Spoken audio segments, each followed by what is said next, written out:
नमस्कार, मैं हूं अजय शर्मा और आप देख रहे हैं एबी स्टार न्यूज़। कौन बनेगा मुख्यमंत्री यानी कि दिल्ली का संग्राम में आपका स्वागत है। भारतीय जनता पार्टी ने अपनी पहली लिस्ट जारी कर दी है जिसके अंदर 29 नामों का जिक्र है और ये नाम कौन कौन से हैं जिनको सुनकर आप चौंक जाएंगे। सबसे पहला जो नाम आया है परवेश वर्मा है। परवेश वर्मा नई दिल्ली सीट से चुनाव लड़ेंगे, वो भी अरविंद केजरीवाल के सामने। ये अपने आप में सबसे बड़ा नाम है। और कालकाजी सीट पर रमेश बिदूड़ी का जिक्र आया है, तो रमेश बिदूड़ी भी जो है चुनाव लड़ने जा रहे हैं और वो चुनाव लड़ेंगे मुख्यमंत्री आतिशी के खिलाफ। दो महिलाएं हैं इस सीट पर। आतिशी हैं जो दिल्ली की मुख्यमंत्री हैं और कांग्रेस की तरफ से अलका लांबा हैं।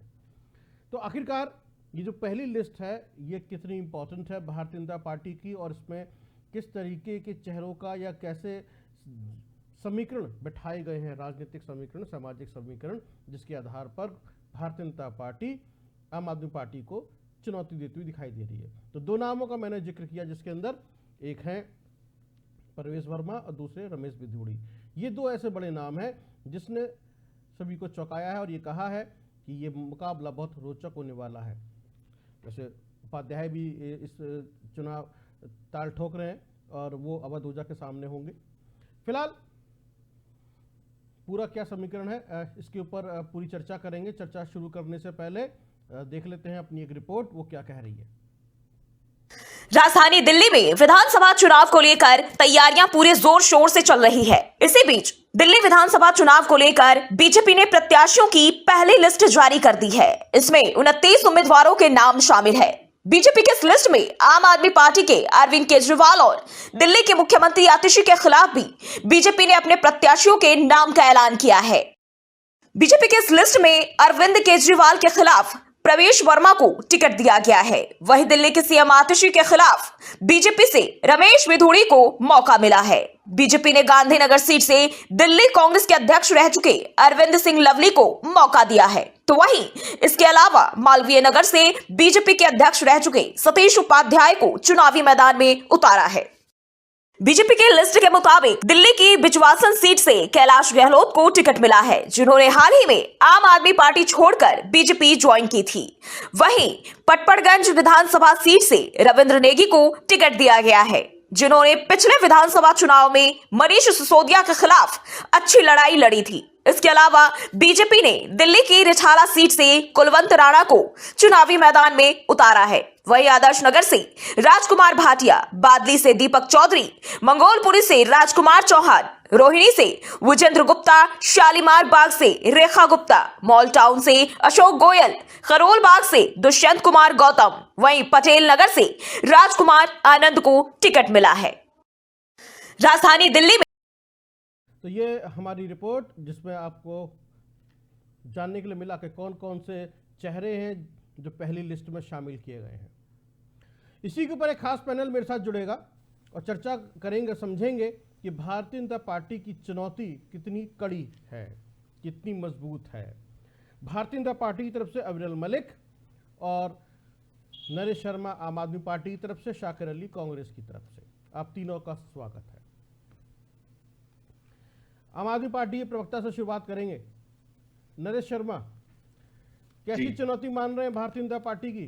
कुछ हलचल हुई? आम आदमी पार्टी को कभी चुनौती नहीं। जो आप कह रहे चुनौती से तो बीजेपी वाले भाग रहे थे। आपने देखा कि टिकट देने के लिए भी इन्हें बहुत देरी करनी पड़ी, कैंडिडेट ढूंढने पड़ रहे थे। इधर उधर से कैसे जोड़ तोड़ इकट्ठा करके कहीं ना कहीं से कुछ लोगों की टिकटें इन्हें भी डिक्लेयर कर दी। और वैसे भी एक बड़ा आश्चर्य हुआ कि एक महिला मुख्यमंत्री के आगे इनके पास एक महिला कैंडिडेट नहीं है। पहली बार एक जो महिलाओं के लिए कहते थे कि हम महिलाओं को आरक्षण देंगे, महिलाओं के लिए बहुत आगे की राजनीति अपनाएंगे, महिलाओं को मोदी जी बहुत बड़े बड़े महिलाओं के लिए भाषण देते थे और महिला के आगे ही एक गुर्जर समुदाय से एक इनके पूर्व एमपी रहे उनको उतार दिया। तो बड़ी शर्मनाक ये है कि आपके पास महिलाएं नहीं है। और कितनी महिलाओं को आपने टिकट दिया ये भी देख लीजिए। आज की लिस्ट के अंदर सिर्फ 2 महिलाओं को इन्होंने टिकट दिया है और आम आदमी पार्टी ने, आपने देखा कि खुद कम से कम हमने 15 से 20% महिलाओं को टिकट दिया। तो ये इनकी नीयत है। और एक भाग जा पार्टी जो है ना आज के टाइम में, भाग जा, तो इनके जितने भी, इनकी आदत यही रही है, भाग जा करके करते हैं और देश से भगा देते हैं। बहुत सारे लोग आज से मैं अभी भी रिपोर्ट पढ़ रहा था, उसके अंदर 2014 के बाद कितने करोड़पति अरबपति जो बिजनेसमैन थे वो भाग जा हो गए हैं यहाँ से इंडिया के अंदर। तो ये भाग जा की राजनीति ऐसी है कि देश के लिए नहीं है, बड़ी खतरनाक राजनीति है इनकी। तो जो आज के मुद्दे कहते हैं, हमने बहुत सारे काम किए, उनको आज तक नहीं। आज मोदी जी भी बहुत बड़े बड़े भाषण दे के गए या बोल के गए, कभी भी दिल्ली के लिए मॉडल के लिए कभी भी कहीं आपने मंच से नहीं सुना होगा उन्हें कि कुछ राजनीतिक बात बोली हो उन्होंने, कहीं कुछ दिया हो, पैसा दिया हो। हम अपने खर्चे को सब कुछ अपने दम पे करते हुए आए, और दिल्ली के लिए जो आज तक कोई नहीं कर पाया, शिक्षा के अंदर जो सुधार किए हमने, हम कहते हैं हमने सुधार किए, ये नहीं कहते कि जो बड़े बड़े वादे नहीं, वो ठीक है, वो सारी बातें हम पिछले काफी शोज में कर चुके हैं और अब आगे भी कहते रहेंगे कि आपने क्या किया। फिलहाल लिस्ट के ऊपर बातचीत कर रहे हैं। शाकिर अली, चलिए आपसे एक जगह तो खुश दिखाई दे रहे हैं आम आदमी पार्टी के प्रवक्ता और आम आदमी पार्टी कि आपने अलका लांबा को टिकट दिया है आतिशी के सामने, लेकिन फिर भी मैं थोड़ा सा आपकी भारतीय जनता पार्टी की लिस्ट जो है और जो जारी हो गई है, अब 29 जगहों पे तो कम से कम चेहरे क्लियर हो गए, कौन किसको टक्कर दे रहा है, कौन किसके सामने है।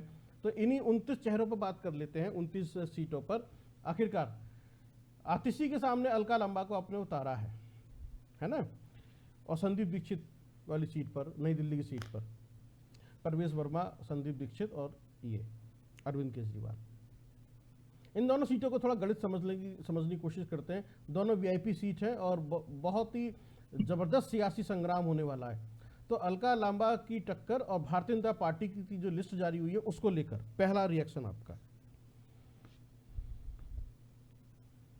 देखिए, ये तो जगव्यापी है, सभी लोगों को पता है।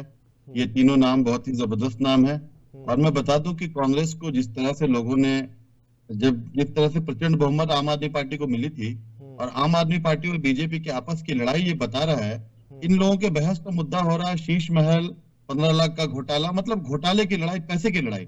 तो जनता इस मंशा को समझ रही है। और मैं बता दूं कि बीच से जिसने दिल्ली बनाया था उस पार्टी को लोग सम्मान देने जा रहे हैं। लोगों ने माइंड मेकअप कर लिया है, क्योंकि हमारा मुद्दा ये नहीं है कि आपने कितना लूटा, हमने कितना लूटा। ये हमें लूट की तरफ बोल ही नहीं सकते, क्योंकि हमने दिल्ली बनाया है, दिल्ली के सारे सिस्टम बनाई है, दिल्ली को चमकाया है। शीला जी के बाद दिल्ली में एक नट बोल्ट भी नहीं लगाया। मैं नहीं कहता कि आम आदमी पार्टी ने काम नहीं किया।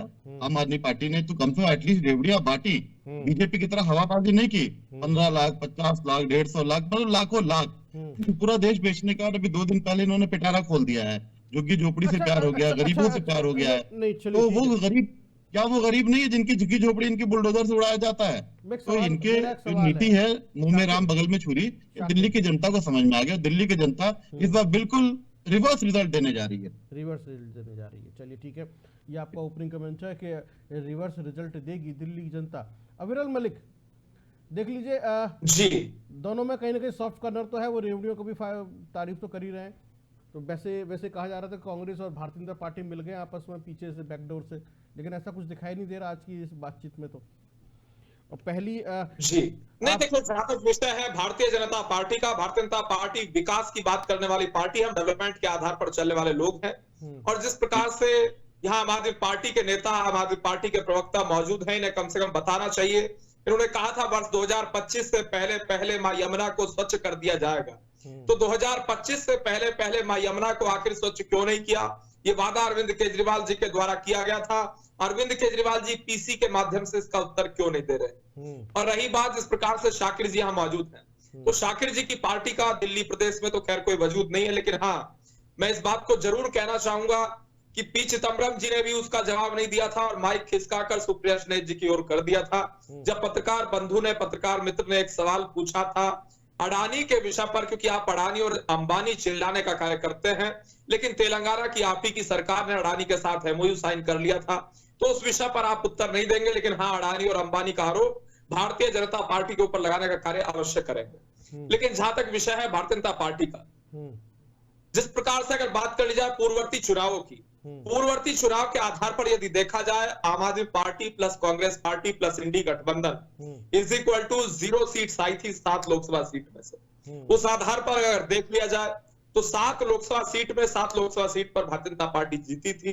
तो इस हिसाब से देखा जा सकता है इस बार आम आदमी पार्टी भी अकेले चुनावी मैदान में है, कांग्रेस पार्टी भी अकेले चुनावी मैदान में है। और अगर देख लिया जाए 70 की 70 विधानसभा सीटों पर जिस प्रकार से 7 में 7 लोकसभा सीट पर भारतीय जनता पार्टी जीती थी, भाजपा का कमल खिला था, उसी प्रकार से 70 में 70 विधानसभा सीटों पर भारतीय जनता पार्टी जीतेगी और कांग्रेस पार्टी की 70 में 70 विधानसभा सीट पे जमानत जब्त होना तय है। आम आदमी पार्टी की 70 में 70 विधानसभा सीट पे जमानत जब्त होना तय है। इस बात को लिख कर रही है। कैलकुलेशन बड़ी अच्छी लग रही है। लोकसभा सीट के आकलन के आधार पर आपने आकलन किया, तो पिछले चुनाव को भी आकलन हम कर सकते हैं जब आम आदमी पार्टी ने जो है 67 सीटें लेकर आई थी, है ना कभी। तो ये जो 3 विधानसभा चुनाव की यदि बात कर लें, पहले जब हर्षवर्धन के नेतृत्व में चुनाव लड़ा गया था तब आपकी सीटें काफी अच्छी आई थी। उसके बाद जब 2 चुनाव लड़े आपने, है ना, जिसमें पीएम चेहरा थे आपके, है ना, तो उसमें सीटें डाउन होती चली गई। और एक में तो कभी जो आईपीएस अधिकारी थी किरण बेदी, मैं जवाब दे देता हूँ। पूर्ववर्ती चुनाव के आधार पर तय करने का नियम कांग्रेस पार्टी के लोगों ने शुरू किया। पूर्ववर्ती चुनाव के आधार पर तय करने का नियम समाजवादी पार्टी ने शुरू किया। जब उपचुनाव चल रहे थे उत्तर प्रदेश के अभी 9 में से 7 विधानसभा सीटों पर भारतीय जनता पार्टी उत्तर प्रदेश में जीती है, तो हर सपा का हर प्रवक्ता बैठकर कह रहा था कि पूर्ववर्ती चुनाव में सपा जीत गई उत्तर प्रदेश में, तो पूर्ववर्ती चुनाव के आधार पर आकलन किया जीता जा सकता है। फिर तो आपको जो है पिछला चुनाव जीत जाना चाहिए था, है ना। अगर उस आधार पे पूर्ववर्ती चुनाव के आधार पर आकलन कर लिया जाए, क्योंकि पूर्ववर्ती चुनाव लोकसभा चुनाव है और लोकसभा चुनाव में 7 लोकसभा सीटों पर भारतीय जनता पार्टी जीती थी और उसी प्रकार से 70 में 70 विधानसभा सीटों पर भारतीय जनता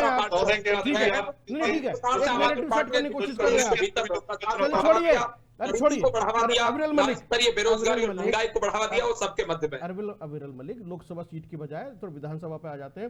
मुझे थोड़ा बताइए कितनी कड़ी चुनौती देने जा रहे हैं नई दिल्ली सीट पर, है ना, आप अरविंद केजरीवाल को? जी नहीं, देखिए जहां तक विषय है नई दिल्ली विधानसभा सीट का, और विशेष रूप से मैं कहना चाहूँ कालकाजी विधानसभा सीट का, तो कालकाजी और नई दिल्ली में निश्चित रूप से भारतीय जनता पार्टी जीत रही है, पूर्ण रूप से जीत रही है। और कांग्रेस पार्टी का हारना तय है, आम आदमी पार्टी का हारना तय है।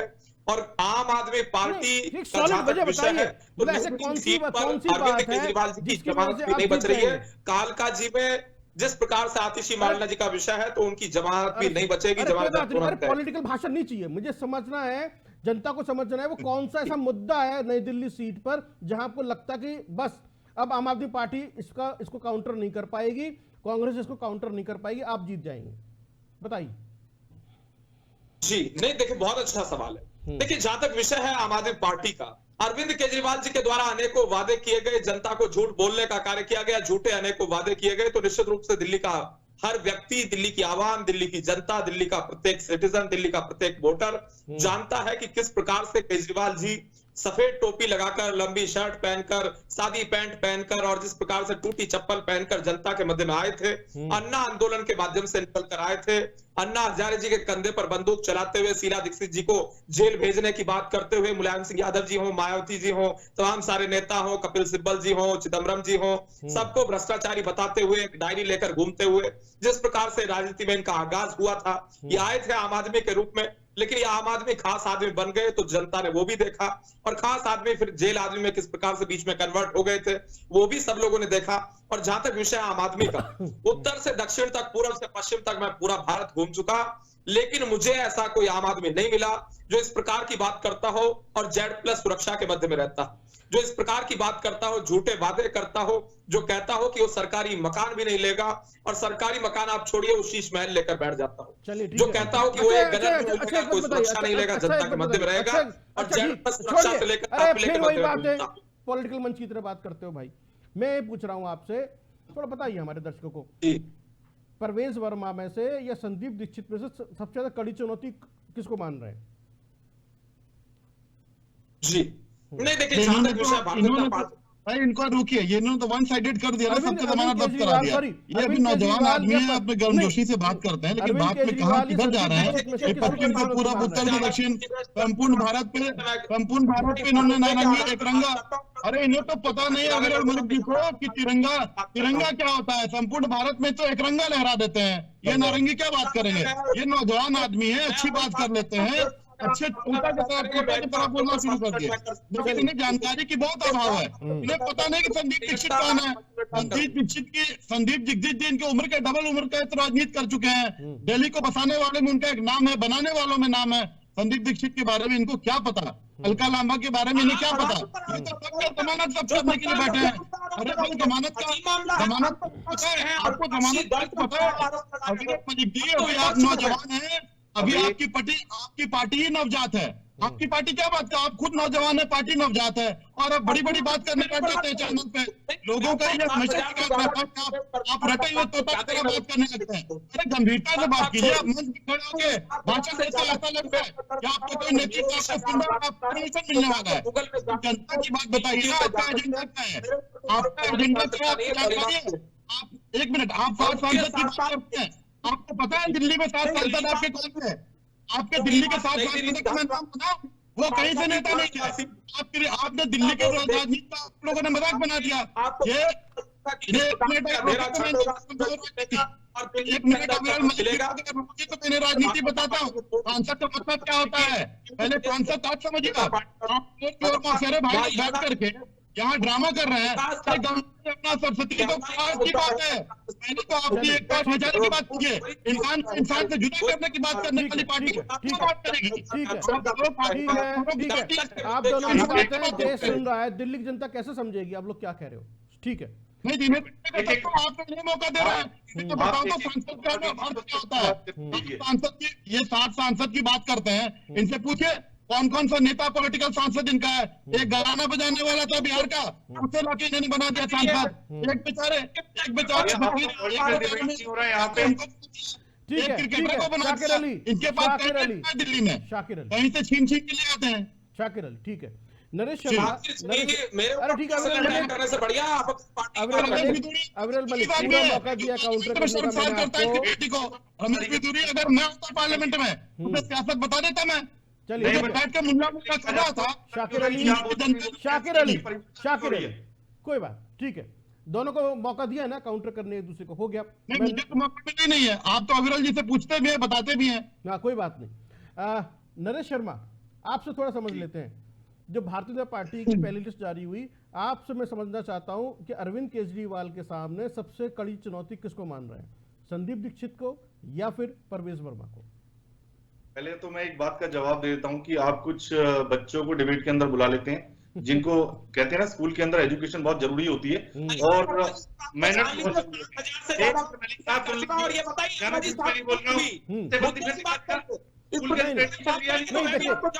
डिबेट की गरिमा को बनाए रखें।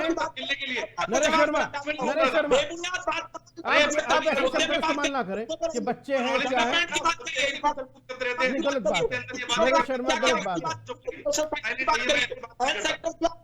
नरेश शर्मा गलत बात है, ऐसी बात नहीं। झूठ बोलते हैं, हर व्यक्ति अपने आप में अच्छा है, पार्टी के प्रवक्ता है, आप ऐसे कैसे कह सकते हैं कि बच्चों को बुला लिया हमने? ये हमारा अपना फैसला है ना, नहीं गलत बात है, कोई आपत्ति नहीं है। ठीक है नरेश शर्मा, गलत बात है, ऐसे शब्दों का इस्तेमाल नहीं, व्यक्तिगत वाले नहीं, बच्चों को बुला लिया, हमारे चैनल का फैसला है, हम किसको बुला रहे हैं, कैसे बुला रहे हैं। मैं किसी के बीच में नहीं बोल रहा हूं, तो बीच में ना बोले। नहीं, जो शब्द ऐसे शब्दों का इस्तेमाल नहीं, जब मैं जवाब भाग जा पार्टी का प्रवक्ता जो इस तरह से बोलेगा ना, भाग जा, तो मैं भागा जा कह रहा हूँ, इसीलिए पार्टी का भी नाम बिगाड़ सकते हैं, ये हमारे संस्कार नहीं है। अरे हमारे संघ के और पार्टी के संस्कार नहीं है, आपके संस्कार सिखाते होंगे। जाके करने की कम से कम संविधान को सुनिए, नहीं, ये संविधान हो सकता है, संविधान पढ़ लीजिए यार, संविधान पढ़े, काम करने के लोग। मैं आप दोनों से एक बात कह रहा हूँ, मैं तीनों प्रवक्ताओं से एक बात कह रहा हूँ। आप चाहते हैं ना कि आपकी बात दिल्ली की जनता सुने, समझे, दिल्ली के चुनाव में आपको फायदा हो, है ना? तो ऐसी बात कहिए जिससे, और ऐसा मत लड़िए कि दिल्ली की जनता सुन ना सके, है ना? वो देख रही है, आपको सुन रही है कि आप क्या कह रहे हैं, जिससे कि अपना मन बना सके चुनाव के अंदर। नरेश शर्मा, क्या किसको चुनौती मान रहे हैं? संदीप दीक्षित को चुनौती मान रहे हैं अरविंद केजरीवाल के सामने, या परवेज वर्मा? आपका एक सवाल का जवाब दे रहा हूं। पहली बात तो एडिकेट्स होने चाहिए, मैं इसीलिए बीच में इंटरप्ट किसी के नहीं कर रहा था, और मेरी आदत नहीं है। मैं जितने भी चाहे नेशनल टीवीज हो, सबके पास में मेरा ये होता है कि आप पहले सुनिए फिर उसका जवाब दीजिए। ठीक है मैं आपको बताऊं, आम आदमी पार्टी, अरविंद केजरीवाल जी दूसरों के लिए चुनौती बने बैठे हैं और चुनौती कहीं से ले नहीं रहे हैं। हाँ, मैं, क्योंकि मेरी खुद मैं बता दूं, उनकी विधानसभा को मैं संभाल रहा हूं, उनके पास ड्यूटी लगी हुई है मेरी। उनका एक बूथ जो है, हम बूथ सर पे काम करते हैं, वहां जिसके पास भी गया मैं, वहां पे बहुत अच्छा रिस्पॉन्स हमें मिल रहा है, क्योंकि चुनौती उसके पास होती है जिसके पास कुछ है। आम आदमी पार्टी की तो बहुत कुछ है, जनता को हमने बहुत कुछ दिया है आज तक। बताइए, जो कुछ हमने अपने वादे किए उसके ऊपर प्रॉपर उतरे। और हो सकता है प्लस माइनस, मैं तो भी मानता हूं, मैं कभी अदर प्रवक्ताओं की तरह नहीं कि अपनी पार्टी के लिए एक गुणगान, एक टेप रिकॉर्डर लगाया और शुरू हो गए। हम कुछ अच्छा करने के लिए राजनीति में आए, जनता ने मौका दिया और 3 बार मुख्यमंत्री बनाया अरविंद केजरीवाल जी को। और दिल्ली की जनता का हम बहुत आभार करते हैं और हम दिल्ली की जनता के जो वादे करते हैं उनको खरा करते हैं और पूरा करने के लिए कहीं ना कहीं सिस्टमैटिक। आप ये देखिए, पहले कभी आप जाते थे कि पासपोर्ट बनवाना है, या सॉरी पासपोर्ट नहीं, आपको एक ड्राइविंग लाइसेंस बनाने के लिए लाइनों में लगना पड़ता था, लेकिन हमने डोर स्टेप सर्विस किया। देश के अंदर कहीं लागू नहीं हुआ। देश के अंदर महिलाओं को जो हमने किया फ्री के अंदर यात्रा करने के लिए, देश के अंदर कहीं नहीं, और स्टेट्स के अंदर फॉलो करने लगे। एक मिनट सुन लीजिए, बीच में जब आपका टर्न आए मैं कंप्लीट कर लेता हूं, लेट मी कंप्लीट फर्स्ट। ये यात्रा के लिए हरियाणा के अंदर फॉर्मूला लेके आ गए कि हरियाणा के चुनाव के अंदर भी कि हम जो है यात्रा फ्री देंगे या इतने किलोमीटर के अंदर फ्री देंगे, कहीं सक्सेस नहीं हो पाते। ठीक है, मैं एक और बता देता हूं, दिल्ली के अंदर जो बिजली के लिए, आप बताइए कौन से स्टेट के अंदर आप सब्सिडी दे रहे हैं? कहीं दिल्ली के बिजली मिल की सब्सिडी जो हम देते हैं वो कहीं हरियाणा, क्या देश के किसी भी कोने के अंदर, यूपी के अंदर इनकी सरकार है, राजस्थान के अंदर इनकी सरकार है, अदर स्टेट्स के अंदर जो इनके वादे कभी पूरे नहीं करते, और हम जनता के बीच जो जाके वादे करते हैं और सरप्लस के अंदर सरकार को चला रहे हैं। तो जो वादे अरविंद केजरीवाल जी करते हैं वो बाकायदा पूरे करते हैं। ये अपने भ्रम के अंदर फैलाएं। जो हमारे पास पूर्ण राज्य हैं उनके अंदर आपने देखा कि देश के अंदर एक छोटी सी पार्टी, मैं तो कहता हूं एक बच्चा पार्टी, जैसे अभी आप बच्चे के ऊपर कमेंट कर रहे थे, हम अपने ऊपर भी कमेंट लेते हैं। एक बच्चा पार्टी 10 साल के अंदर बहुत ही जवान बन के उभरी है, 10 साल का नौजवान बन के उभरी है और देश के युवाओं के अंदर कुछ नए लोगों को एक राजनीति का मौका देती है। कम से कम एक राजनीति के अंदर ऐसा नहीं है कि आज मैं ये बोलता हूं, देश की एक भाजपा पार्टी के लिए बहुत बड़े बड़े कहते हैं कि हम जो है देश के लिए कुछ करने आए। आज देश के जितने भी सांसद हैं भाजपा पार्टी के, वो कम से कम उनका रिकॉर्ड निकाल के देखिए, सबसे अमीर सांसद कहे जाते हैं देश के अंदर। ठीक है, सबसे अमीर पार्टी कही जाती है। मेरा सवाल कही जाती है। मेरा सवाल फिर भी वही है नरेश शर्मा, तो चुनौती तो कोई है ही नहीं। मैंने आपके सवाल का जवाब पहले दे दिया। चुनौती होगी तभी तो अरविंद चुनौती है नहीं, किसी भी पार्टी के सामने किसी की चुनौती नहीं है। तो लोगों को पैसे बांट रहा है, उसको कैंडिडेट को आगे कर दिया। कैसा शाकिर अली, कैसा चुनाव है जो एक दूसरे में चुनौती मान नहीं रहे? आप पकड़ाए हुए हैं, अकेले खड़े हैं। आपकी कालकाजी सीट पे जमानत सब इसीलिए पकड़ाए हुए हैं। फॉर्मूला क्या है आपको मालूम है? आपको फॉर्मूला क्या है जमानत जब्त का? अभी नहीं जाएगा तो फॉर्मूला दिल्ली की जनता बता देगी। जिस प्रकार से फॉर्मूला मिलेगा, जवाब मिलेगा, आपको मालूम पड़ जाएगा। 7 में 7 लोकसभा सीट हम जीते हैं और फॉर्मूला ये है, Aam Aadmi party plus Congress party is equal to 0 इस बात को आप जान लीजिए। आम आदमी पार्टी के साथ और कांग्रेस पार्टी के साथ एक साथ जब आप चुनाव लड़े थे, जनता के मध्य में गए थे, तो जनता ने आपको करारा तमाचा दिया था, जिस प्रकार के वोट के माध्यम से वो सबने देखा। आप गरीब, पीड़ित, शोषित, वंचित, दलित, आदिवासी, महिला, युवा, बेरोजगार, संत किसी की बात नहीं करते हैं। आप केवल अपनी बात करते हैं, अपनी घटना कार्य करते हैं। आप स्वार्थ सर्वोपरि मानकर चलने वाले लोग हैं। हम राष्ट्र सर्वोपरि मानकर चलते हैं, नेशनल फर्स्ट मानकर चलते हैं और इसी के आधार पर चलते रहेंगे। इसमें कोई दो राय नहीं है। आप गरीबों की बात नहीं करेंगे, आप अपने हित की बात करेंगे। भाग स्कूल से बाहर निकला थोड़ा सा। चलो ठीक है, शाकिर अली आप कुछ कहना चाह रहे हैं इस बीच में? बिल्कुल, मैं प्रयासरत हूँ, क्योंकि हमने किया है तो कहना हमें ही चाहिए। ये आपस में दोनों नवजात शिशु जो आपस में लड़ रहे हैं पॉलिटिकली और उम्र वाइज, कोई भी उम्र में नवजात कहे जा रहे हैं तो कोई पॉलिटिकली नवजात कहला रहे हैं। लेकिन कांग्रेस के पॉइंट ऑफ व्यू से देखा जाए तो दोनों हमें नवजात दिखते हैं। दोनों को जनता ने मौका दिया, जनता द्वारा चुनी हुई सरकार को ही मौका दिया जाता है। लेकिन दोनों की लड़ाई अब देखिए घोटाले पर है, अर्थ से जुड़ी हुई लड़ाई है दोनों की। एक आरोप उन पे लगाते, एक आरोप अविरल जी बोल लेने दे। आपके गुनाहों का इलाज भी हमारे द्वारा बनाए गए हॉस्पिटल में होता है। एम्स का नाम सुना होगा, 56 इंच की छाती नहीं, 1956 में हमने हॉस्पिटल बना दिया था। हमने देश को सारा इंफ्रास्ट्रक्चर बना के दिया, एजुकेशन सिस्टम बना के दिया। आप तो खैर कुछ नहीं करते हैं। मैं बार बार कहता हूँ, आम आदमुदी पार्टी आर्टिस्ट रेवड़ी बांटती है, दिखता है 200 यूनिटी फ्री, टेक्निकली वो जैसा जो भी देते हैं। शाकिर अली मुझे कंप्लीट करने दे, तभी अच्छा रहेगा। अदरवाइज ये लोग हवा हवाई बात करके निकल जाएंगे। दिल्ली की जनता ये समझ चुकी है, अब मुझे हवा में नहीं रहना है।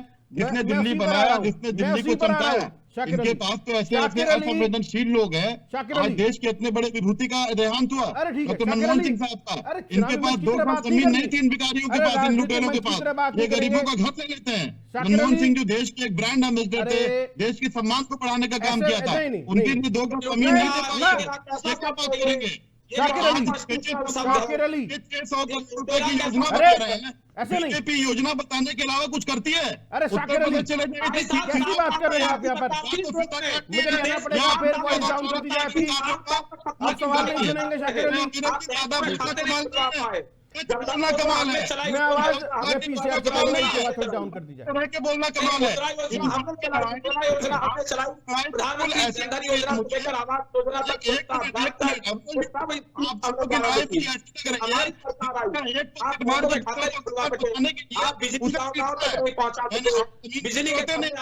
आपकी बातें दिल्ली की जनता सुनी नहीं पा रही है। शाकिर अली और अविरल मलिक, आपकी बातें दिल्ली की जनता नहीं सुन पा रही है। आप जिस तरीके से लड़ रहे हैं, ये हॉट टॉक जो हो रही है, इसका कोई फायदा नहीं है। कुछ नहीं किया। चलिए, अरे कविवर कविता बंद कीजिए, आपकी पूरी पार्टी ही कविता करते रहती है। आप भी कविवर हो जाएंगे तो काम कैसे चलेगा? अभी आपके फ्यूचर शाकिर अली, अविरल मलिक, भाई ऐसे डिबेट कैसे होगी? आप लोग दिल्ली की जनता, आप दिल्ली की जनता को बताना चाहते हैं या नहीं बताना चाहते हैं, या आपस में लड़ते रहेंगे? आप यहाँ पर दिल्ली की जनता से बात करने के लिए आए हैं या आपस में लड़ने के लिए आए हैं? बताइए, आप दिल्ली की जनता से बात करने के लिए आए हैं या आपस में लड़ने के लिए आए हैं? कमाल की बात कर रहे हैं। दिल्ली की जनता के लोग क्या बात करेंगे? देश की जनता इन्हें नकार चुकी है। कोई ये बात धर्म के नहीं। नाम पर लोग क्या बात करती है? शाकिर अली, मैं तो बार बार आम आदमी पार्टी से कांग्रेस की लड़ाई है। बीजेपी तो कहीं सीन में नहीं है दिल्ली में। चलिए, इनके ठीक पास है। तो नाचने गाने वाले खिलाड़ी लोग होते हैं, कैंडिडेट। ये मनोज तिवारी कर लेते हैं। राजनीति खेलने का चीज नहीं है। राजनीति में खेलिए मत। राजनीति बड़े सीजन लोगों का चीज है, ज्ञानी लोगों का चीज है, पढ़े लिखे बुद्धिजीवियों का चीज है। शाकिर अली, आ गया। चलिए ठीक है। अरे अरे अरे ठीक है, अविरल मलिक, ठीक है, ठीक है, अविरल मलिक, अपने ज्ञान को अपनी जेब में रखिए, हमेशा ही अरे आपका ज्ञान। अविरल मलिक, और उसके साथ साथ ये हाई वोल्टेज जो ये high voltage stock, high voltage political वाद विवाद दिल्ली की जनता देख रही है, देश की जनता भी सुन रही है, समझ रही है कि आप दिल्ली की जनता को क्या दे रहे हैं और कैसे आपस में आप जो है इस तरीके से लड़ रहे हैं। यानी कि करो या मरो वाला चुनाव है दोनों के लिए। शाकिर अली, एक सवाल है मेरा आपसे। जी प्लीज। 10 साल से आम आदमी पार्टी की सरकार है दिल्ली के अंदर और आप शीला दीक्षित मॉडल का जिक्र करते हैं, शीला दीक्षित जी का जिक्र करते हैं जो उन्होंने पूरा इंफ्रास्ट्रक्चर तैयार किया। एक सवाल है इसके अंदर, कितनी बदल गई दिल्ली, आप बता दीजिए। आपने कैसी दिल्ली सौंपी थी आम आदमी पार्टी को, आज कैसी दिल्ली है? रिजल्ट के दिन ये सारा सामने आया। मैं तो कह रहा हूँ एक नया नट बोल्ट नहीं लगाया गया चमकती हुई दिल्ली में। शीला दीक्षित जी की आत्मा के शांति को नहीं मिल रहा होगा। जिस तरह उन्होंने दिल्ली को चमकाया था, जिस तरह साउथ दिल्ली को अपने संदीप दीक्षित जी ने चमकाया था, वो बोलने वाले लोग नहीं, वो मदारी लोग नहीं थे। उन्होंने दिल्ली को, एक्चुअली दिल्ली के बाशिंदे से पूछिए जिनके पूर्वज यहाँ पैदा हुए हैं, जो उस दिल्ली को जानते हैं कि सुबह जॉब करने जाते थे अगर व्हाइट पिन शीटर पहन के तो वो ब्लैक हो जाता था। तो उस सारे लोग पिन शीटर पहन के जैकेट गाड़ी चलाते थे, क्योंकि उस वक्त दिल्ली में इतना पॉल्यूशन था, इतनी गंदगी थी। उसको दिल्ली ने सीएनजी लाया, दिल्ली को कांग्रेस ने दिल्ली को चमकाया, हर हिसाब से चमकाया। हाँ, आम आदमी पार्टी ने जो बात की थी, जो मुद्दा दिया था, लोकपाल, अन्ना हजारे साहब, ये सारे दूर दूर तक कहीं नहीं बचे। जब ईमानदारी की बात ही नहीं बची, घोटाले में इनके सारे नेता जेल जा चुके, सारे नेता जेल जा चुके। अफसोस इसी बात का है कि आम आदमी पार्टी को जेल भेजने के बाद भी आम आदमी पार्टी मजबूत क्यों है? बीजेपी का कमिटमेंट था कि कांग्रेसियों को जेल भेजना है, लेकिन बीजेपी ने आम आदमी को जेल भेजना शुरू कर दिया। अब आम आदमी पार्टी वाले कहते हैं पुलिस तो उनकी है, पुलिस उनकी है, तो पुलिस तो इनके भाजपा अविरल मलिक जी, भाजपा की पुलिस तो हथियारी पुलिस है। भाजपा की पुलिस भाजपा को बचाती है, रेपिस्ट को बचाती है, वालों को बचाती है। आपकी पुलिस ठीक है, आपकी पुलिस देख रहा है, आपकी पुलिस को आर्कोलॉजिकल सर्वे करती है, खुदाई करती है, लॉ एंड ऑर्डर पे काम नहीं करती है। आपकी पुलिस कठपुतली हो गई है, पुलिस का फायदा उठा रहे हैं। पुलिस वाले भी आपको नहीं बख्शेंगे, पुलिस वाले भी बड़े नाराज हैं, पुलिस वालों से करा रहे हैं। दिल्ली का लॉ एंड ऑर्डर खराब करके बोलते हैं कि आम आदमी की सरकार है। अरे पुलिस आपके हाथ में है। बोलिए आपके लॉ एंड ऑर्डर आपने करेंगे। चलिए ठीक है, दिल्ली की जनता सब समझ रही है, जान रही है इस चुनाव के अंदर कितना हाई वोल्टेज चुनावी रणनीति है और जिस तरीके से सुरक्षा रावण को क्यों नहीं पार्टी, क्योंकि वो आपके पूर्व कांग्रेस वो आपके आपने सामने खड़े हुए हैं। आखिरकार दिल्ली की जनता किन मुद्दों पर चुनाव डालेगी ये हमने जानने समझने की कोशिश की। पहली लिस्ट जारी हुई है उसमें समझने की कोशिश की। डेवलपमेंट की बात करते हैं, सारा ढांचा हमने तैयार किया है, यहाँ सुई नहीं बनती थी। आज आप ड्रामा कर रहे हैं, आप ऐसे बात कर रहे हैं जैसे कि आप चुनावी मंच पे खड़े हो। मैं पीसीआर से कहूंगा आवाज बंद कर दी जाए, इनकी आवाज बंद कर दी जाए। ऐसे डिबेट नहीं होती है, ये कोई डिबेट का तरीका नहीं है। आवाज बंद कर दी जाए इन लोगों की। नरेश शर्मा, जिस तरीके की स्थिति यहां पर बनी हुई है, हमने अभी जैसे बातचीत की, पूरा समझने की कोशिश की। पहली लिस्ट जारी हुई है और पहली लिस्ट में जो 29 नाम जारी हुए भारतीय जनता पार्टी की तरफ से, उसके बाद क्या समीकरण बन रहे हैं और भारतीय जनता पार्टी के सामने किसकी चुनौती है और किसकी चुनौती नहीं है, या भारतीय जनता पार्टी किसको चुनौती दे रही है या नहीं दे रही है। अरविंद केजरीवाल नई दिल्ली सीट से चुनाव लड़ेंगे, उनके सामने भारतीय जनता पार्टी की तरफ से परवेश वर्मा और कांग्रेस की तरफ से संदीप दीक्षित हैं। वहीं कालकाजी सीट की जहां जिक्र कर रहे हैं अलका लांबा है और उनके सामने रमेश बिदूड़ी भी साथ में है। हमने दोनों सीटों को समझने की कोशिश की, आखिरकार इसमें चुनौती कितनी कड़ी है।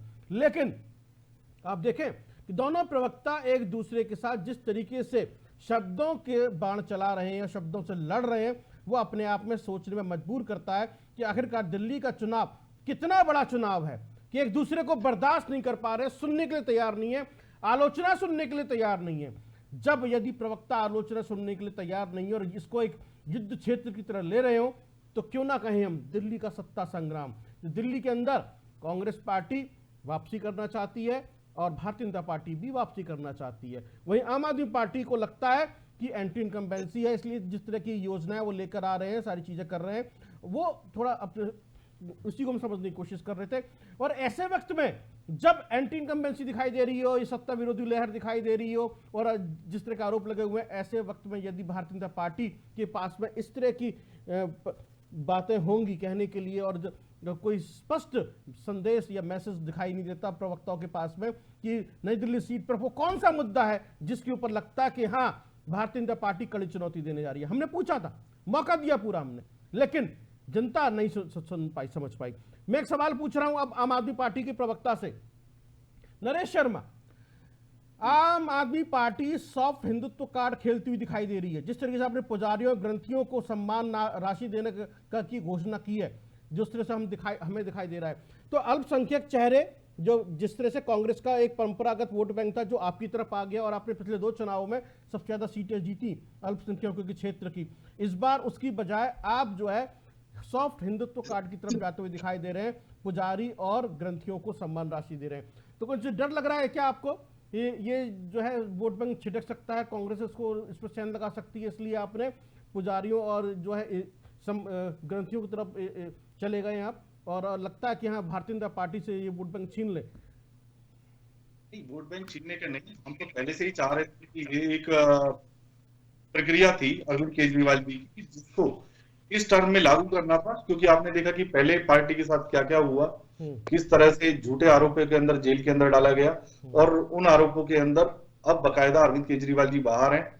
क्योंकि हम जो भी है प्रैक्टिकली जब सारे एनालिसिस करने के बाद करते हैं और एक हिंदुत्व का मुद्दा नहीं, हम एक देश के अंदर जो अलग जगाते हैं, बिल्कुल अलग तरह की राजनीति लेके आए देश के अंदर। हम सर्व समाज सभी को लेके चलते हैं, जो 36 बिरादरी होती है उसको लेके चलते हैं, सभी समुदायों को लेके चलते हैं, हिंदू सिख ईसाई और सभी धर्मों को लेके जो है राजनीति करते हैं और सबके लिए सम्मान है। अगर देश के अंदर एक हर जगह चर्चा होती थी और स्टेट में भारतीय जनता पार्टी भी देखते थे कि मुस्लिम लोगों को जो है आपने देखा कि उनको जो भी एक राशि दी जाती थी, लेकिन कहीं ना कहीं पूरे देश के अंदर था। लेकिन अरविंद केजरीवाल जी ने पहली बार ऐसा किया कि हम जो है ग्रंथियों को और जो मंदिर के पुजारियों को ये योजना लेके आए और कहीं ना कहीं एक सॉफ्ट हैंड था कि देश के लिए एक ये बहुत जरूरी था निर्णय लेना, कि जो एक कहते थे कि हिंदुत्व के लिए भी कि कहीं ऐसा कभी नहीं करते हैं या नहीं हो रहा है। पहली बार अरविंद केजरीवाल जी ने ऐसा स्टेप उठाया कि पूरा देश आज गर्व से उनको कह रहा है कि आपने बहुत अच्छा एक स्टेप उठाया कि देश के सर्व समुदाय, चारों समुदायों को आपने बहुत अच्छा एक बैलेंस बना के रखा और सबको एक धनराशि देने के लिए, क्योंकि एक कहते हैं ना कि पुजारी को क्योंकि सिर्फ पूजा से अपना ध्यान और उसके लिए ताकि उनको एक राशि मिलेगी उनके परिवार को, क्योंकि दिल्ली के अंदर हमने सिस्टम ऐसा बना दिया, उनके बच्चों को फ्री शिक्षा मिल रही है बिजली के लिए, तो बहुत कुछ डेवलपमेंट की तरफ बढ़ रहा है देश। और आज एक बात बता दीजिए, बीजेपी ने क्या कहा कि अगर हम सरकार में आते हैं तो इनकी रेवड़ियां जो है उनको कहीं हम कैंसिल नहीं करेंगे, ये ऐसी की ऐसी रहेंगी। तो उन रेवड़ियों का मजा तो ये भी लेना चाहते हैं। इनके मैं बताऊं, मेरे पास आंकड़े हैं, बकायदा बीजेपी के कार्यकर्ता, बीजेपी के नेता, यार बीच में बोलने की आदत नहीं है मेरी। अरे चुप रहे यार, एक मिनट, बीच में मत बोलो। कोई बदतमीजी से बात नहीं कर रहा, चुप रहिए एक मिनट। काउंटर इस तरीके से करेंगे कि दिल्ली की जनता नहीं समझ पाएगी कि आखिरकार किस पार्टी का क्या स्टैंड है और किन मुद्दों पर वो चुनाव लड़ रही है और कैसे वो वोट मांग रही है। अगर इस तरह से आप हॉट टॉक करेंगे तो दिल्ली की जनता में गलत मैसेज जा रहा है कि भाई दिल्ली जनता क्या समझेगी, सुन रही है, समझ रही है, जान रही है, तभी तो वोट देगी। पहले ही बोल चुका कि एक जेन्युइन ऑथेंटिक आप जो है डिबेट कीजिए जिसके अंदर ये बीच में बोलने की आदत नहीं होनी चाहिए। मैं किसी के बीच में नहीं बोल रहा था और बहुत साल हो गए इस डिबेट को करते हुए, चैनल के हर चैनल पर डिबेट करते हुए। आपकी तरह मैंने पहली बार ऐसा देखा है कि मलिक लेके आ गए हैं आप। मलिक को तो बहुत इज्जत करते हैं, हमारे यहाँ बहुत से मलिक हैं, लेकिन आपके पहली बार देखा है कि ये मलिक साहब भी ऐसे, हम मलिक साहब बोलते हैं लेकिन पहली बार ऐसा हो रहा है उछल उछल चूहे की तरह कूद रहे हो आप। अरे यार थोड़ा पेशेंस रखिए, सुनिए, आपका टर्न आएगा, आपको बोलने का मौका मिलेगा। कम से कम इज्जत लेना और देना सीखिए कम से कम। बहुत सारे भारतीय प्रवक्ता भी, मेरे भाजपा प्रवक्ता जो है ना, बहुत सारे मेरे फ्रेंड भी हैं, कभी बीच में नहीं बोलते, इंटरप्शन नहीं होता है। कम से कम एक्सपीरियंस होता है किसी चीज का, experience make a better man. आपके पास ये नहीं कि नए नए बन गए और उसके बाद में बीच में कूदने के लिए 7,000 डिबेट कर चुका, मुझे आपसे एक्सपीरियंस का सर्टिफिकेट बिल्कुल नहीं चाहिए। 365 दिन होते हैं, 7,000 डिबेट, 365 दिन 2-2 4-4 चैनलों बैठे रहते हैं। क्या एक्सप्लेन कर रहे हो आप? अब ये एक जवाब दे नहीं पाए। कितने परसेंट पे वोट बताइए मेरे को, कितने परसेंट पे जमानत जब्त होती है बताइए, कौन नहीं तरह के बताइए। जवाब दे रहा हूँ ना, आप जवाब दीजिए ना, बता दिए यमुना जी आप परसेंट पे होती है। अरे यार यमुना जी को साफ आप क्यों पहले जवाब दीजिए ना आप यार। तो कह रहे थे आप जनता की पहले बताइए कि अगर यमुना जी को साफ नहीं करेंगे, यमुना जी आपसे साफ की नहीं गई, काफिलों में लंबे लंबे आप चलते हैं, दिल्ली के टैक्स पेयर का पैसा आप उड़ा रहे हैं, अपने ऐसो आराम में कोई विकास आप कर नहीं रहे हैं, एजुकेशन का आपका कोई मॉडल नहीं है, हेल्थ सेक्टर का आपका कोई मॉडल नहीं है। कितनी फीस जमा करनी होती है बताइए मेरे को, परसेंटेज बताइए कितनी होती है जमानत जब्त। उसके बाद आप मुझे क्या दे रहे हैं बैठकर, और ये कम से कम संविधान आप लेकर घूमते हैं, राजनीतिक संविधान आपने कभी पढ़ा तो नहीं पढ़ा है, कानून पे आप कहीं भरोसा रखते हैं नहीं रखते हैं। कम से कम कानून पढ़ लीजिए, संविधान पढ़ लीजिए, कानून की किताबें पढ़ लीजिए, कानूनी किताबें आप पढ़ेंगे नहीं। एक आदमी को सवाल का जवाब देना पड़ता है, कितने परसेंट पे जमानत जब्त होती है वो बताइए मेरे को। मैं आपको 16.6 पे जमानत जब्त। मुझे बता, आम आदमी पार्टी और कांग्रेस पार्टी मिलकर के चुनाव लड़ेगी, आप दोनों की 0 सीट आई, और शर्मा जी आप ज्ञान मुझे दे रहे हैं, आपसे कम से कम मुझे ज्ञान नहीं चाहिए, और मैं आपके ऊपर कोई पर्सनल अटैक नहीं कर रहा हूँ। पार्टी के मुद्दे पे बात हो रही है, विकास के मुद्दे पे बात हो रही है, आप करना चाहते नहीं हो। अरे विकास के मुद्दे पे बात हो रही है यार, तुम्हें ये नहीं पता कि कितने परसेंट पे जमानत जब्त होती है? वो एक डायलॉग मार के आगे बात करोगे, तुम्हें भी नहीं पता, पहले तुम पढ़ क्या हो। अरे मैं मुद्दे की बात कर रहा हूँ, मैं कौन की बात कर रहा हूँ। कौन के अंदर जितना नहीं आया आया है, आपके माननीय मोदी जी के पास इतनी डिग्रियां नहीं जितनी मेरे पास है। दिल्ली की जनता ने सब सुना और समझ लिया होगा कि आखिरकार कौन क्या कह रहा है और किसको वोट देना है और कैसे वोट देना है। मन बना लेगी दिल्ली की जनता, और हम देखेंगे कि किसकी सरकार बनने जा रही है। लेकिन इस सियासी संग्राम के अंदर कौन बनेगा मुख्यमंत्री को लेकर हम जो चर्चा कर रहे हैं, शाकिर अली, जिस तरह की स्थितियां बनी हुई हैं, मैं थोड़ा आपसे समझना चाहता हूं कि वाकई शीला दीक्षित की जो दिल्ली थी, जो आम आदमी पार्टी को मिली, और जो जिसकी आप बार बार बात करते हैं कि बहुत शानदार इंफ्रास्ट्रक्चर था, डेवलपमेंट हमने करके दिया, सब कुछ करके दिया, आज वो दिल्ली बदल गई है और आपकी तरफ आ रही है, तो क्या वाकई दिल्ली की जनता रेवड़ियां छोड़ देगी और जो एजुकेशन मॉडल या हेल्थ मॉडल जिसका जिक्र आम आदमी पार्टी करती है उसको छोड़ देगी? अब वो वाकई इस तरफ आ जाएगी? वो 5 सॉलिड पॉइंट बता दीजिए मुझे बस। हाँ बिल्कुल, मैं बताने दे, आम आदमी पार्टी ने कभी ये गारंटी नहीं ली है जिस तरह बीजेपी, क्योंकि ईवीएम के मालिक वो है, वो गारंटी ले लेते हैं कि 2 सीट आगे या पीछे मैं ले आऊंगा। उनके गारंटी से तो देश की जनता डरने लगी है, क्योंकि वो भयावह बात करते हैं। उन्हें पता है कि चुनाव जीतने के लिए काम करने की आवश्यकता नहीं है, हवा दे दीजिए, शिलान्यास कर दीजिए, उसके बाद कुछ करने की जरूरत नहीं। ईवीएम पे काम करते हैं वो, जो आवाज उठाते हैं, जो काम करते हैं, उन्हें जेल भेजने का काम करते हैं। ऐसा नहीं है, उन्होंने क्यों जेल भेजा आम आदमी पार्टी को? वो घोटाले की बात करते हैं, जिन्होंने रिजर्व बैंक के जो इमरजेंसी फंड तक को उड़ा दिया। देश में जिस इमरजेंसी फंड पे लोगों को फक्र होता था, पर कैपिटा इनकम गिरा दिया। तो इनको इन चीजों से कोई लेना देना है नहीं। ये 2 मालिक के अधीन है, दोनों मालिक को जहां से फायदा पहुंचा सकते हैं वो फायदा पहुंचाते हैं। और दिल्ली की जनता बाशऊर जनता है, अक्लमंद जनता है, समझदार जनता है, इसीलिए उसने बीजेपी को नहीं आम आदमी को लाया था। क्योंकि आम आदमी पार्टी ने बात बहुत अच्छी की थी, लोकपाल की बात की थी, ईमानदारी की बात की थी। केजरीवाल जी IRS ऑफिसर थे, लोगों को पता है उन्होंने जिंदल के साथ कैसा सेटलमेंट किया था, ये भी लोगों को पता चल चुका है। और जब रामलीला मैदान से इन्होंने बात की शुरुआत की, तो हर आदमी को, जैसे कैसे बीजेपी को लोगों ने पसंद किया था कि भाई वो क्योटो बना देंगे, वो ये बना देंगे, जापान, यूरोप, अमेरिका, लंदन बना देंगे, लेकिन हर चीज की एक लिमिटेशन होती है। लास्ट में आदमी को अपने बच्चों के लिए एजुकेशन चाहिए, पढ़े लिखे लोगों को जॉब सिक्योरिटी चाहिए, महिलाओं को सुरक्षा चाहिए। लेकिन इस तरह कविवर की तरह बैठ करके भाषण देते रहना, रट करके 2-4 लाइन चले आना। इन्होंने पूछा डिपॉजिट कैसे बचाया जाता है, अविरल जी नहीं बता पाए। ऑफ द रिकॉर्ड आप देख लीजिएगा, जान लीजिएगा, बहुत जरूरी चीज है, तो बेसिक चीजें हैं। बड़ी बड़ी बात करने की पहले आप अविरल जी फिर पीछे बोल रहे हैं, फिर भी प्रोटोकॉल फॉलो कीजिए। डिबेट आप डिबेट की मर्यादाओं को नहीं समझते हैं। बच्चों की तरह आपकी हरकतें बच्चों वाली है, आपकी हरकत बच्चों वाली, आप मैच्योरिटी के साथ बात ही नहीं करते हैं, आप बीच में बोलने लगते हैं। अरे कुछ तो सीख पाएंगे, बहुत बड़ी पार्टी के प्रवक्ता है, माना कि आपको उम्र में ही बड़े होंगे, आपके उम्र के इतना हमारा राजनीतिक एक्सपीरियंस है, आपको शायद पता नहीं है। लेकिन अच्छी बात है, ईश्वर ने मौका दिया। बीजेपी ऐसा ही करती है कि स्पीकर भेज देती है बजने वालों को, बीचे से तार काट देती है, क्या कि नहीं वो तो उनकी कोई अहमियत नहीं थी। बिहार से गिरिराज सिंह बोलते हैं, जिनका बिहार में कोई अहमियत नहीं है। इनके किरण रिजिजू बोलते हैं, जिस दिन मुख्तार अब्बास नकवी साहब ने कहा कि गाय हमारी माता है, वो एक बार सुनिए, आपके काम की बात है, आपके काम की बात है, आप लोग ठेकेदारी करते हैं। अविरल जी, अरे अभी समझाया, बीच में मत बोलिए, सीखिए एक बात। जिस दिन मुख्तार अब्बास नकवी साहब ने कहा गाय हमारी माता, उन्हें सम्मान देना चाहिए, उन्हें कैबिनेट से फेंक दिया। जिस दिन किरण रिजिजू ने पार्लियामेंट में कहा आई ईट बीफ, मैं बीफ खाता हूं, उन्हें आप लोगों ने कैबिनेट मिनिस्टर बना दिया। उत्तर प्रदेश की इतनी धार्मिक सरकार, जितने राम मंदिर बनाया जो छत पे छेद हो गया, उत्तर प्रदेश की सरकार को देखिए, बीफ एक्सपोर्ट में सबसे बड़ी सरकार है, सबसे बड़ा उनका जो प्रॉफिट है बीफ एक्सपोर्ट में है। आप क्यों नहीं रखते हैं? जनता को बेवकूफ बनाना बंद कीजिए, जनता समझ चुकी है। मैं कहता हूं कि आम आदमी पार्टी ने तो कुछ तो किया। आप बकवास कर रहे हैं, शीश महल में रहते हैं, वैगन आर छोड़ दिया, Z+ ले लिया। अरे भाई कम से कम 85-85 करोड़ का बोइंग जेट तो नहीं ले लिया घूमने के लिए, 10-10 लाख का सूट तो नहीं पहन रहे हैं। और आप बात करते हैं राहुल जी की। राहुल जी एक संत आदमी है, जिन्होंने देश के इस कोने से उस कोने तक जुबान से नहीं, कदमों से नापा है, कदमों से चल के नापा है, लोगों के दिल में गए हैं। जन की बात करते हैं, मन की बात नहीं करते हैं। आप जवाब मांगते हैं, एक दिन भी आपके प्रधानमंत्री 10 दिन में मीडिया का एक जवाब दे पाए? अरे सही है गलत, हर पार्टी के लोग जवाब देते हैं, लेकिन ये गूंगी बहरी आदमखोर सरकार मान जाए। और इस देश से जिस तरह अंग्रेज भागे थे, उस तरह अंग्रेज के अनुयायी भी भागेंगे। आप लोगों को तिरंगा से प्यार करना पड़ेगा, हिंदू मुस्लिम एकता पे बात करना पड़ेगा, अन्यथा ये शतरंज है ना, जो आप शतरंज के खिलाड़ी बनते हैं नारंगी लोग, नारंगी का इमेज ज्यादा नहीं होता है।